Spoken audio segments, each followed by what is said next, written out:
కూటమి ప్రభుత్వం ఎన్నికల్లో ఇచ్చిన హామీలను పూర్తిగా విస్మరించిందని సిపిఐ రాష్ట్ర కార్యదర్శి వర్గ సభ్యులు గుజ్జల ఈశ్వరయ్య అన్నారు. హామీల అమలుకు ప్రజా పోరాటాలు నిర్మించేందుకు సిపిఐ పార్టీ సన్నద్ధమవుతుందని మీడియా సమావేశంలో వెల్లడించారు. ప్రకాశం జిల్లా పశ్చిమ ప్రాంతంలో తాగు సాగునీటి కోసం కొన్నేళ్ల కిందట ప్రారంభించిన వెలుగొండ ప్రాజెక్టు పనులు ఇప్పటికీ పూర్తి కాలేదన్నారు. 1 ఎకరా కూడా నీటిని ఇచ్చే పరిస్థితి లేదన్నారు. బనకచర్ల ప్రాజెక్టు నిర్మించి పైనుంచి నీటిని కిందకి విడుదల చేస్తామని చెప్పడం హాస్యాస్పదంగా ఉందన్నారు. విద్యుత్ స్మార్ట్ మీటర్ల పేరుతో ప్రజలపై భారాన్ని మోపుతున్నారని పేర్కొన్నారు. P4 పేరుతో కొత్తగా ఓ కార్యక్రమాన్ని చేపట్టారని ఇది పూర్తిగా విఫలమయ్యే కార్యక్రమమని విమర్శించారు. భారత కమ్యూనిస్టు పార్టీ ప్రజా సమస్యల పరిష్కారం కోసం నిరంతరం పోరాటం చేస్తుందన్నారు. ప్రజా ఉద్యమాలు నిర్మించి ప్రజలకు విషయాల గురించి అవగాహన కల్పిస్తామని గుజ్జల ఈశ్వరయ్య పేర్కొన్నారు. సమావేశంలో సిపిఐ జిల్లా కార్యదర్శి ఎంఎల్ నారాయణ, సహాయ కార్యదర్శి ఆర్ వెంకట్రావు, శ్రీరామ్, శ్రీనివాసరావు తదితరులు పాల్గొన్నారు. కొనుగోలుదారులకు సరసమైన ధరలకు ఇసుకను అందించాలనేదే ప్రభుత్వ ఉద్దేశమని, ఆ దిశగానే ముఖ్యమంత్రి చంద్రబాబు నాయుడు ఉచిత ఇసుక విధానం తీసుకొచ్చారని, ఆ విధానానికి ఇబ్బంది కలిగించే విధంగా ఎవరు వ్యవహరించినా చట్ట ప్రకారం చర్యలు తీసుకుంటామని జిల్లా సంయుక్త కలెక్టర్ ఆర్ గోపాలకృష్ణ అన్నారు. మార్కాపురం, ఎర్రగొండపాలెం ఇసుక యార్డుల పరిధిలో టిప్పర్లు యజమానులు, యార్డు నిర్వాహకుల మధ్య వివాదం తలెత్తడంతో ఇరు వర్గాలతో జేసీ తన ఛాంబర్లో సమావేశం నిర్వహించారు. ఇసుక కొనుగోలుదారుడు ఆన్లైన్ ద్వారా ఎక్కడి నుంచైనా ఇసుకను బుక్ చేసుకొని కొనుగోలు చేసే అవకాశం ఉందని, అలా కొనుగోలు చేసి తీసుకొచ్చే వాహనాలను ఎవరు అడ్డగించడానికి వీల్లేదని జేసీ అన్నారు. జిల్లాలో ఇసుక రీచులు లేనందున ఇతర ప్రాంతాల నుంచి గుర్తించిన రీచుల దగ్గర నుంచి తెచ్చుకునే విధంగా నిర్ణయించడం జరిగిందన్నారు. జిల్లాలో మొదటగా 4 యార్డులు ఏర్పాటు చేశామని, తర్వాత ప్రజల సౌలభ్యం కోసం 12 యార్డులు ఏర్పాటు చేయడం జరిగిందన్నారు. యార్డుల్లో పూర్తి స్థాయిలో ఇసుక నిల్వలు ఉన్నందున ఇప్పటిలో యార్డుకు తొలగించడం కుదరదని యార్డు నిర్వాహకులు తెలిపారు. ఒక ప్రాంతం పేరుతో ఇసుకను ఆన్లైన్లో బుక్ చేసుకొని లారీ యజమానులు వేరే ప్రాంతాలకు తరలిస్తే అలాంటి వారిపై చర్యలు తీసుకోవడం జరుగుతుందన్నారు. ఎవరైనా చట్టానికి లోబడి ప్రజలకు సరసమైన ధరలకు ఇసుకను అందించాలన్నారు. ఈ సమావేశంలో మైన్స్ డిడి రాజశేఖర్, లారీ యజమానులు, యార్డు ప్రతినిధులు పాల్గొన్నారు. గౌరవ సెక్రటరీ, మన ప్రిన్సిపల్ సెక్రటరీ మైన్స్ వారు కానీ, కలెక్టర్లకు కానీ, జాయింట్ కలెక్టర్లు కానీ ఏమని చెప్పారు, సరసమైన ధరల్లో శాండ్, ఇసుక అనేది అందరికీ అందుబాటులో ఉండాలి. ప్రకాశం జిల్లాలో అన్ఫార్చునేట్లీ డెసిగ్నేటెడ్ రీచ్ పాయింట్స్ లేవు. కాబట్టి ఈ సంఘం నెల్లూరు నుంచో, లేకపోతే అక్కడ కడప నుంచో, లేకపోతే బాపట్ల నుంచో తెచ్చుకోవాలి. ఎక్కడ దగ్గర ఉంటే అక్కడ. సో ఎక్కడ దగ్గర ఉంటే అక్కడ ఆన్లైన్లో మనం బుక్ చేసుకుంటాం. ప్రజలు అక్కడ నుంచి ట్రాన్స్పోర్ట్లు ఉపయోగించుకొని వాళ్ళు తెచ్చుకోవచ్చు. సో మళ్ళీ పూర్తిగా డెసిగ్నేటెడ్ రీచ్ లేవు కాబట్టి జిల్లాలో కూడా ప్రాథమికంగా ఒక 4 ప్లేసుల్లో స్టాక్ యార్డ్లు పెడదాము, ఇంకా అందుబాటులో ఉంటుంది అనే ఉద్దేశంతో ఫస్ట్ 4 దగ్గర పెట్టాము. తర్వాత దాన్ని ఇంక్రీజ్ చేస్తూ ఇప్పుడు 12 పెట్టాము. ఇప్పుడు ఒక శాండ్ కావాల్సిన వ్యక్తి, ఇంటి నిర్మాణం కానీ, కాంట్రాక్టర్ కానీ, ఆయన డైరెక్ట్గా శాండ్ యార్డ్కి వెళ్ళి అయినా తెచ్చుకోవచ్చు, లేదా వీళ్ళలాంటి స్టాక్ యార్డ్ నుంచి అయినా తెచ్చుకోవచ్చు. అది ఆయన ఇష్టము. కొరిసపాడు మండలం మేదరమెట్లలోని సెయింట్ ఆర్నాల్డ్ పాఠశాల వద్ద బుధవారం రాత్రి రోడ్డు ప్రమాదం చోటు చేసుకుంది. ద్విచక్ర వాహనాన్ని బస్సు ఢీకొనడంతో ప్రమాదం జరిగింది. ఈ ప్రమాదంలో ద్విచక్ర వాహనంపై ఉన్న వ్యక్తి అక్కడికక్కడే మృతి చెందాడు. సమాచారం అందుకున్న పోలీసులు సంఘటనా స్థలాన్ని చేరుకొని ప్రమాదం జరిగిన తీరును పరిశీలించారు. మృతుడు వెంపరాలకు చెందిన షేక్ జిలానీ బాషాగా గుర్తించారు. ఆంధ్రప్రదేశ్ కమ్మ కార్పొరేషన్ చైర్మన్గా నాదెండ్ల బ్రహ్మం చౌదరి నియమించడం పట్ల ప్రకాశం జిల్లా కమ్మవారి సేవా సంఘం హర్షం వ్యక్తం చేసింది. ఒంగోలులోని కమ్మవారి సేవా సంఘం కార్యాలయం నందు ఏర్పాటు చేసిన మీడియా సమావేశంలో కమ్మ సంఘం ప్రతినిధులు నూతనంగా ఎన్నికైన నాదెండ్ల బ్రహ్మం చౌదరికి అభినందనలు తెలిపారు. ముఖ్యమంత్రి చంద్రబాబు నాయుడు ప్రభుత్వం రాష్ట్రంలో కమ్మ కార్పొరేషన్ ఏర్పాటు చేయడం సంతోషదాయకమని ఆంధ్రప్రదేశ్ కమ్మవారి సేవా సమైక్య ట్రస్ట్ అధ్యక్షులు మండవ మురళీకృష్ణ అన్నారు. తెలుగుదేశం పార్టీకి క్రియాశీలకంగా పనిచేసిన వ్యక్తిని రాష్ట్ర చైర్మన్ పదవిలో నియమించడం అభినందనీయమన్నారు. గడిచిన వైసీపీ ప్రభుత్వంలో బ్రహ్మం చౌదరి అనేక ఇబ్బందులు ఎదుర్కొన్నారని తెలిపారు. రాష్ట్రంలో కమ్మవారి అభివృద్ధి కోసం ప్రభుత్వం నిధులు రాబట్టి పేద కమ్మవారి అభ్యున్నతికి కృషి చేయాలని మండవ మురళీకృష్ణ కోరారు. కార్యక్రమంలో జిల్లా సెక్రటరీ ఆల హనుమంతరావు, చిడిపోతు వెంకటేశ్వర్లు, పావులూరి పాపయ్య చౌదరి, పాటిబండ్ల వెంకటేశ్వర్లు, బొడ్డపాటి వెంకట్ పాల్గొన్నారు. నిన్న ఆంధ్రప్రదేశ్ ప్రభుత్వం నామినేటెడ్ పదవుల్ని ప్రకటించింది. అందులో మన కమ్మ సంఘం కార్పొరేషన్ చైర్మన్గా నాదెండ్ల బ్రహ్మం చౌదరి గారిని ప్రకటించారు. అందరికీ చాలా సంతోషంగా ఉంది. మంచి మనిషి, తెలుగుదేశం కరుడుగట్టిన కార్యకర్త, 2019-24 చాలా ఇబ్బందులు పడ్డాడు. ఇబ్బందులు పడి కూడా పార్టీ కోసం నిలబడ్డాడు. అలాంటి నిఖార్సైన తెలుగుదేశం కార్యకర్తకి ఈ పదవి వరించడం చాలా సంతోషంగా ఉంది. అలాగే ఈ పదవి ఇచ్చిన మన మాన్యశ్రీ నారా చంద్రబాబు నాయుడు గారికి, గౌరవనీయులు ముఖ్యమంత్రి, అలాగే మన ఐటీ మినిస్టర్, టీడీపీ జాతీయ కార్యదర్శి నారా లోకేష్ గారికి, మన తెలుగుదేశం రాష్ట్ర అధ్యక్షులు పల్లా శ్రీనివాసులు గారికి ధన్యవాదాలు తెలుపుకుంటున్నాం. అలాగే బ్రహ్మం చౌదరి గారికి మా ప్రకాశం జిల్లా కమ్మవారి సేవా సంఘం తరఫున, అలాగే ఆంధ్రప్రదేశ్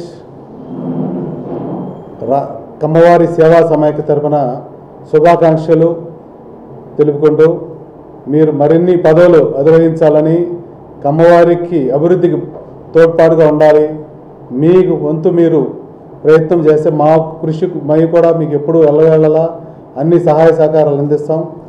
బ్రహ్మం గారు బ్రహ్మం చౌదరి చైర్మన్గా నియమించినందుకు గవర్నమెంట్కి శుభాకాంక్షలు.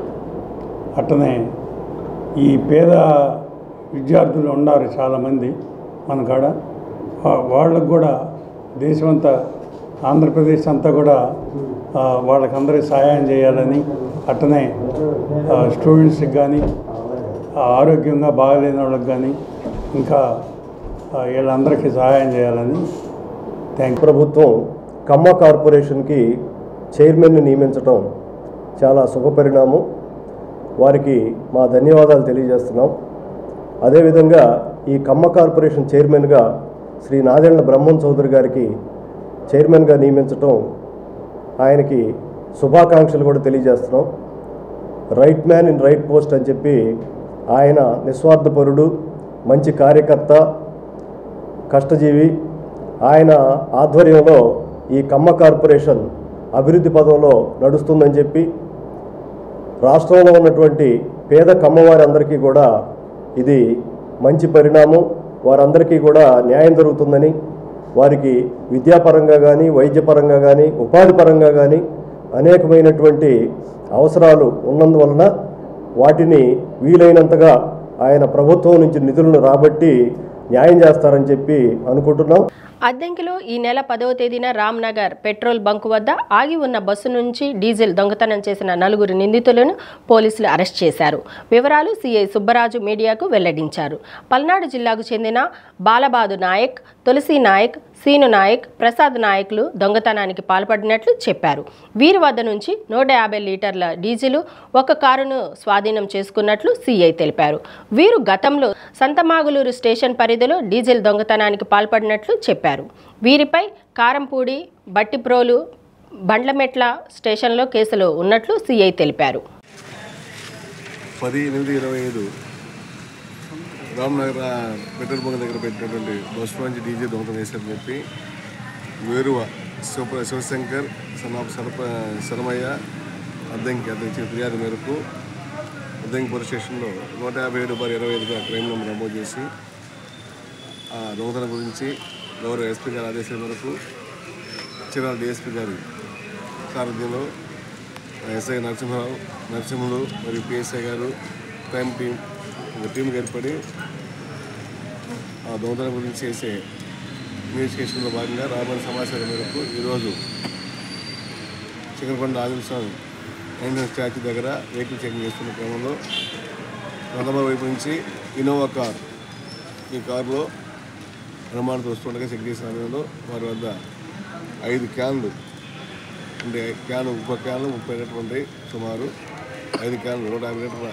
ఫుల్ ఉన్న క్యాన్లు 5, ఎంటీ క్యాన్స్ ఒక 10, మొత్తం వెహికల్ బ్యాక్ సైడ్ వాళ్ళు దాన్ని అరేంజ్ చేసుకుని దొంగతనం చేయడానికి ఉపయోగించే ట్యూబు, ఎక్కడైనా సరే రాత్రి సమయంలో బస్సులు కానీ, ట్రావెల్స్ బస్సులు కానీ, లేదా లారీలు కానీ పెట్రోల్ బంక్ పార్క్ చేసినప్పుడు వాళ్ళు నిద్రపోతున్నప్పుడు సమయంలో ఈ వెహికల్స్ సహకారంతో ఆయిల్ ట్యాంక్ దగ్గర పెట్టి ఈ వెహికల్ని ఒక వ్యక్తి దాన్ని బానెట్ రిపేర్ చేస్తున్నట్టుగా నటిస్తుంటాడు.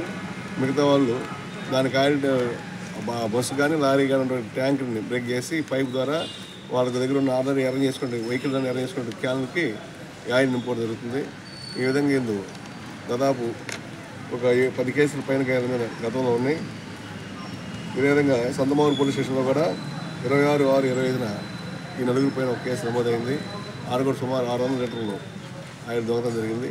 ఆ రోజు వాళ్ళ పోలీసు వారు చూసి ఎమర్జెన్సీగా వాళ్ళ దగ్గర ఉన్న ఒక కారు ఆయిల్ అక్కడ వదిలేసి పారిపోవడం జరిగింది.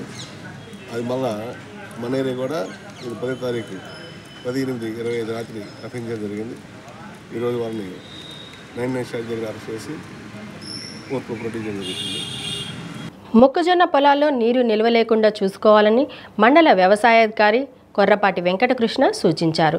మైలవరం, ఉప్పలపాడు గ్రామాల్లో నిర్వహించిన పొలం పిలుస్తుంది కార్యక్రమంలో భాగంగా వ్యవసాయాధికారి మాట్లాడుతూ మంగళవారం కురిసిన భారీ వర్షాలకు మొక్కజొన్న సాగు చేసిన పొలాల్లో నీరు నిల్వ లేకుండా చూసుకోవాలన్నారు. 30 రోజుల్లోపు ఉన్న మొక్కజొన్న పొలాల్లో నీరు నిల్వ ఉన్నట్లయితే వెంటనే బయటకు వెళ్ళగొట్టాలని, తేమ అధికంగా ఉన్న చోట ఎకరాకు 30 కేజీలు యూరియా, 25 కేజీల పొటాష్ చల్లుకోవాలని తెలిపారు. ప్రతి రైతు ఈ పంట నమోదు చేసుకోవాలని సూచించారు. ఇంకా ఎవరైనా అర్హులై ఉండి అన్నదాత సుఖీభావ పథకం రానట్లయితే గ్రీవెన్స్ పెట్టుకునే అవకాశం ప్రభుత్వం కల్పించిందని, దీనిని రైతులు వినియోగించుకోవాలన్నారు. కార్యక్రమంలో గ్రామ నాయకులు దివికోలు రాధాకృష్ణమూర్తి, భైరపునేని సుందర్రావు, గ్రామ వ్యవసాయ సహాయకులు పవన్ సాయి, వ్యవసాయ విస్తరణ అధికారి కోటేశ్వరరావు, ఆత్మ బీటీఎం శేషారావు తదితరులు పాల్గొన్నారు. మనకేంటంటే లాస్ట్ ఇయర్ లాగానే ఈ సంవత్సరం కూడా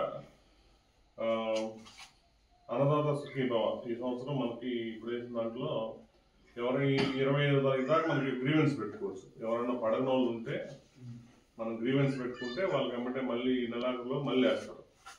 ఇంకా ఇప్పుడు ఇన్యాక్టివ్ ఆధార్, తర్వాత ఒక్కోసారి ఏంటంటే బ్యాంక్ అకౌంట్కి ఆధార్ లింక్ పోయింది, దాన్ని ఎన్పిసిఐ ఇన్యాక్టివ్ అంటారు. ఆ ఎన్పిసిఐ చేయించుకుంటే డబ్బులు పడతాయి. ఇప్పుడు ప్రభుత్వం వేసే ఏ డబ్బులైనా కూడా కేవలం ఆధార్ బేస్డ్ అనమాట. మన ఆధార్ కరెక్ట్గా పనిచేసి మన పట్టాదార్ పాస్బుక్ కానీ మన ఆధార్ బ్యాంక్ పాస్బుక్ కానీ లింక్ అయితేనే మనకు డబ్బులు పడతాయి.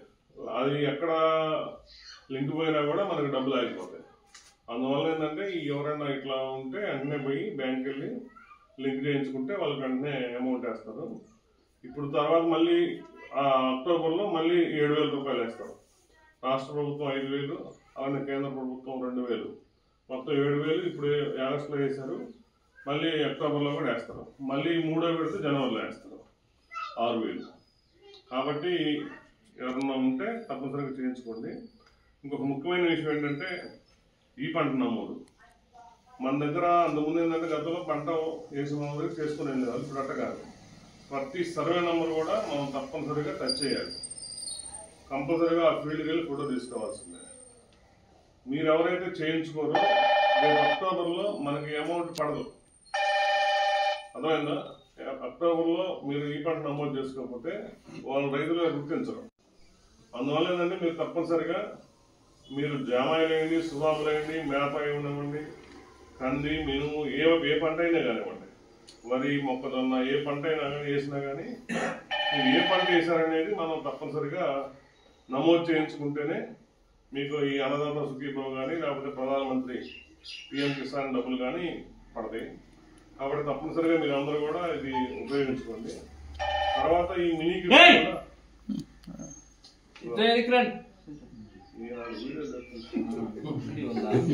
విజులు పడుతుంటే బులెటిన్ ముగించే ముందు హెడ్లైన్స్. పులివెందుల జెడ్పీటీసీ ఎన్నికల్లో టీడీపీ అభ్యర్థి గెలుపు జగన్మోహన్ రెడ్డి అహంకారానికి గుణపాఠమన్న ఎమ్మెల్యే దామచల్ల జనార్దన్ రావు. ఇప్పటికైనా పద్ధతి మార్చుకోకపోతే రాష్ట్ర వ్యాప్తంగా ఇవే ఫలితాలు వస్తాయని హితబోధ. పోలీస్ పెరేడ్ గ్రౌండ్లో జరిగే స్వాతంత్ర దినోత్సవ ఏర్పాట్లను పరిశీలించిన జేసీ ఆర్ గోపాలకృష్ణ వర్షాలను దృష్టిలో పెట్టుకుని కార్యక్రమానికి ఎలాంటి అవరోధం కలగకుండా రెయిన్ ప్రూఫ్ టెంట్లను ఏర్పాటు చేయాలని ఆదేశం. తెలుగుదేశం పార్టీ నాయకులు ముప్పవరపు వీరయ్య చౌదరి హత్య కేసులో ప్రధాన నిందితుడు ముప్పా సురేష్ నేడు జిల్లా ఎస్పీ ఏఆర్ దామోదర్ ఎదుట లొంగుబాటు. హైకోర్టు, సుప్రీంకోర్టులో ముందస్తు బెయిల్ నిరాకరించడంతో లొంగుబాటు. డి న్యూస్లో నేటి మాట. భయపడుతూ కూర్చుంటే బతకలేవు. తప్పో ఒప్పో అడుగు ముందుకు వేసి చూడు, గెలిపైతే నిన్ను ముందుకు నడిపిస్తుంది. ఓటమి పాలైతే తర్వాత ఏం చేయాలో నేర్పిస్తుంది. డి న్యూస్ ఇంతటితో సమాప్తం. నిరంతరం చూస్తూ ఉండండి డి న్యూస్.